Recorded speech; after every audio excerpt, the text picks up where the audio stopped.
prosecution? Well, he should be prosecuted by the Department of Justice. Which would almost certainly won't happen. Well, if Steve Bannon has been prosecuted and is going to prison soon, if Peter Navarro was prosecuted, serving time in prison, is Merrick Garland. Marjorie Taylor Greene, often at the center of controversy, has once again captured attention with a fiery late-night outburst. Just hours before her close ally Steve Bannon was scheduled to report to prison on Monday, Greene's emotions boiled over in a public display of frustration and anger. Steve Bannon, a former advisor to President Donald Trump, has been embroiled in legal controversies that have kept his name in headlines. Bannon was found guilty of contempt of Congress after he defied a subpoena to appear before the House Select Committee investigating the January 6th Capitol insurrection. The committee sought his testimony to unravel his role and that of others in the day's events. Bannon chose noncompliance, claiming executive privilege, a defense that ultimately failed in court. Multiple appeals followed his conviction, but the judiciary repeatedly upheld the initial ruling. Consequently, Bannon has been ordered to surrender to a federal prison on Monday to commence his sentence, bringing an end, at least temporarily, to a protracted legal battle. Marjorie Taylor Greene's reaction to this latest development was nothing short of explosive. As a staunch supporter of both Trump and Bannon, she took to X to broadcast her indignation.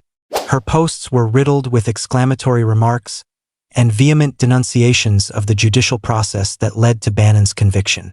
Greene's characterization of the conviction as a disgrace resonated with her base, many of whom share her disillusionment with the current state of American judicial and legislative bodies. Greene's tweets rapidly gained traction, drawing numerous responses from both supporters and critics.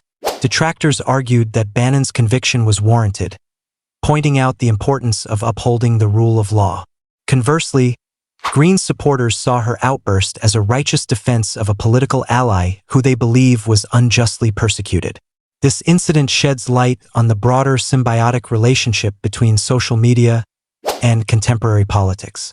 In today's digital age, platforms like X provide politicians a means to communicate their unfiltered thoughts instantaneously to a global audience.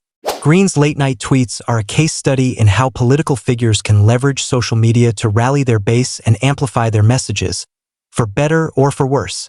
Moreover, Greene's vociferous defense of Bannon highlights the deep-rooted divisions within the American political landscape. Even as Bannon faces prison time for defying a congressional subpoena, a significant portion of the electorate views his actions sympathetically, largely due to polarizing figures like Greene.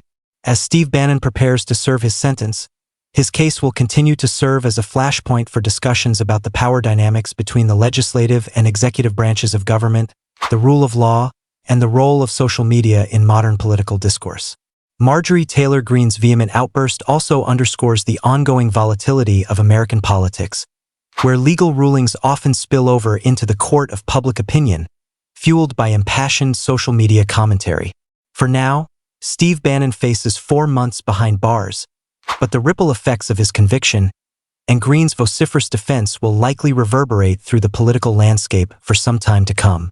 Whether this marks a turning point in the broader struggle between different visions of American justice and governance remains to be seen.